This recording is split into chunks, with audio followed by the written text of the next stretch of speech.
Randy Doyle's industry career has taken him all over the map. Growing up in Canton, Ohio, the birthplace of professional football, by the way. Kind of weird segues, huh?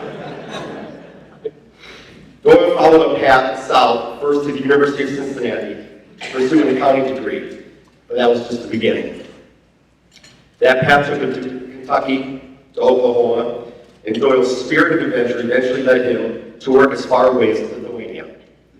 But as many of us have come to realize, propane is Doyle's passion, and that's the path he ultimately followed. Let's take a look.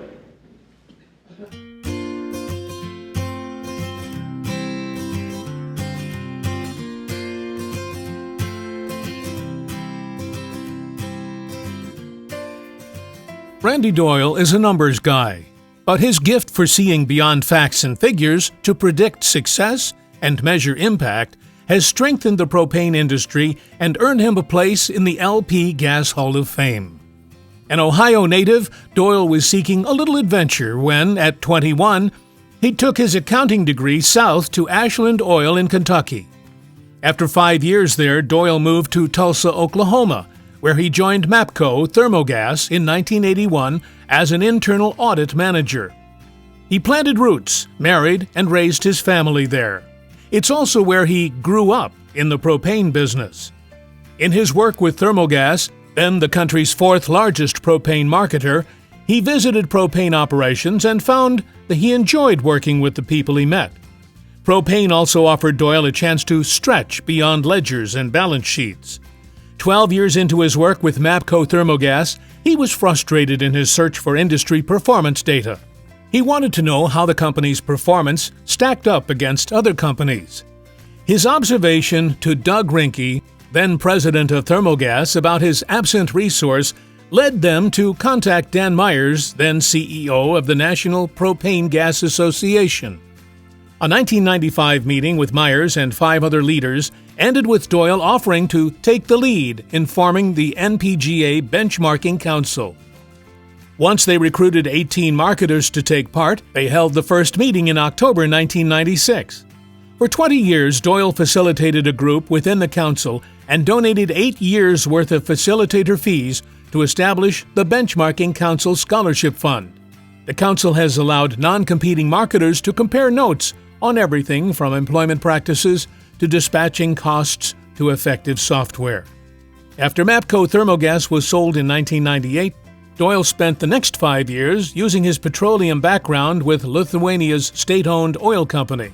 When he returned to the U.S., he followed his passion for propane and started writing a column for LP Gas. The column allowed him to track industry trends and gauge its performance and growth prospects. Doyle never has shied away from sharing his opinions and observations, even in his leadership roles with Blossman Gas and the Propane Education and Research Council, and most recently as a consultant for Holtzman Propane in Virginia.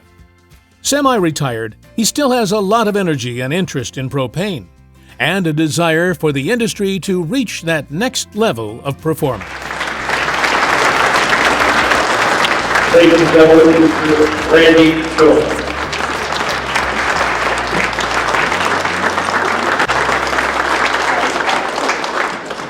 Thank you all very much, and I just want to say really that my greatest honor is knowing so many of you personally throughout the years and working with you in a lot of different capacities to make the industry and to make your businesses better. And I also want to thank Brian and the comment was made by Rosie and Joe. This truly is the finest event in the industry, and to the sponsors who make this happen. And what's truly great about this event is that it really brings out the people's side of this industry that is best expressed in this event. I want to express my congratulations to Joe and Rosie, our friends, and to Mike and Bruce for their accomplishments, and they're definitely well deserved.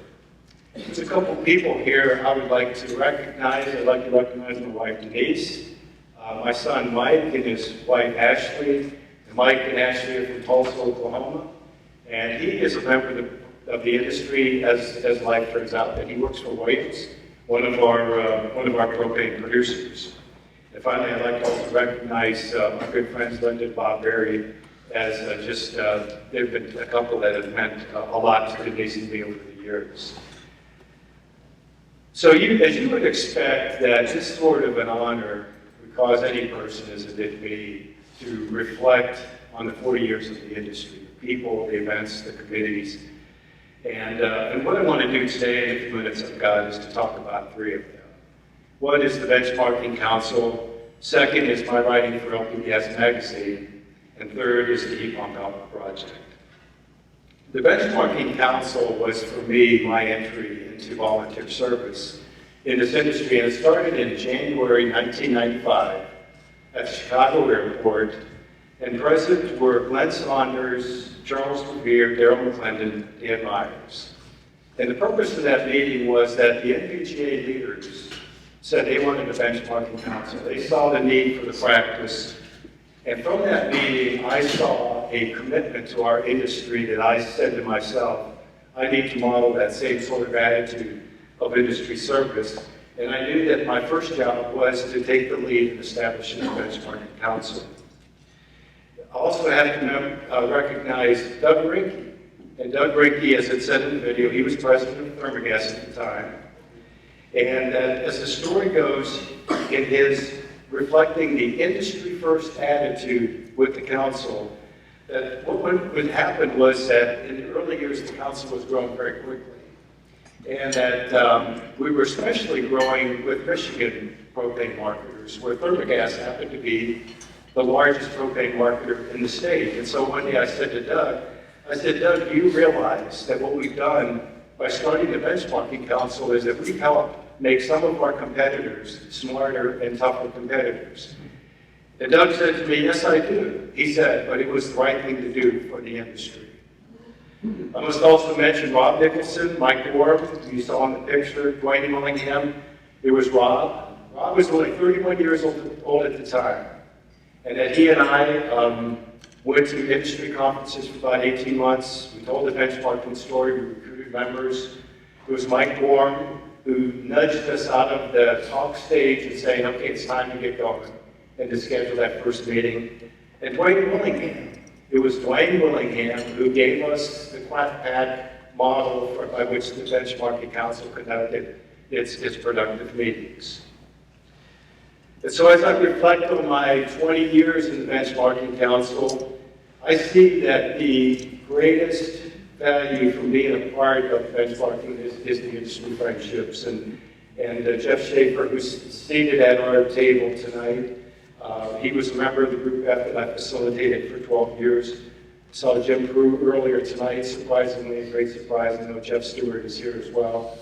But that's all a testament that really at the end of the day, what's more important, what you learn is who you get to know and the deep friendships that you make.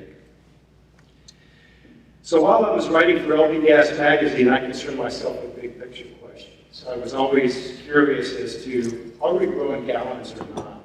And if so, what's the story behind that? Are we becoming more productive and delivering better customer service as information technology advances? And I was interested in questions like, what is the industry's future? As in, what's going to be our gallons in the year 2030? And I appreciate working with Mike Sloan of ICF to answer these questions. And then another question that nagged me was, in the 20 years that we've been consolidating as an industry, what does the data say? How are we consolidating as an industry? And I appreciate working with Spencer Cavalier of Matrix Capital to answer this question. Now onto the Heat Pump Helper project that I've been working on for the past 9 years with Armistead Monk, and more recently with Kevin Morgan of Renai and Mark Bendis of Bendis Manufacturing. And my two very, very important lessons that I've learned from that project so far. Number one is the commercialization of any new application or technology is by far more complex and more difficult than I could have ever imagined. And number two is that innovative applications for the home are imperative to keep propane relevant as heat pumps proliferate and as our fuel continues to mount, the threats of banning our fuel continue to mount.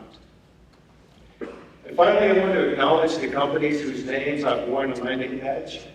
I want to recognize Todd Holtzman of Holtzman Propane, where Denise and I have enjoyed a semi-retired life in the Virginia Shenandoah Valley. I want to recognize Stuart Weedeye of Boston Gas, where I had the opportunity to be part of the most innovative company in the industry. And finally, MAPCO Thermogas, whose name I will carry into the Hall of Fame. For this is where I had the opportunity for a time to work with the World War II generation that helped build this industry. For it was MAPCO, or commonly known as the Mid-America Pipeline Company, that built the first propane pipeline in this country. And Thermogas, the propane retailer, that started in 1935 in Iowa and grew to become one of the industry's first multi-state marketers. And so with that, I again want to thank you very much for this honor and appreciate this opportunity very much. Thank you.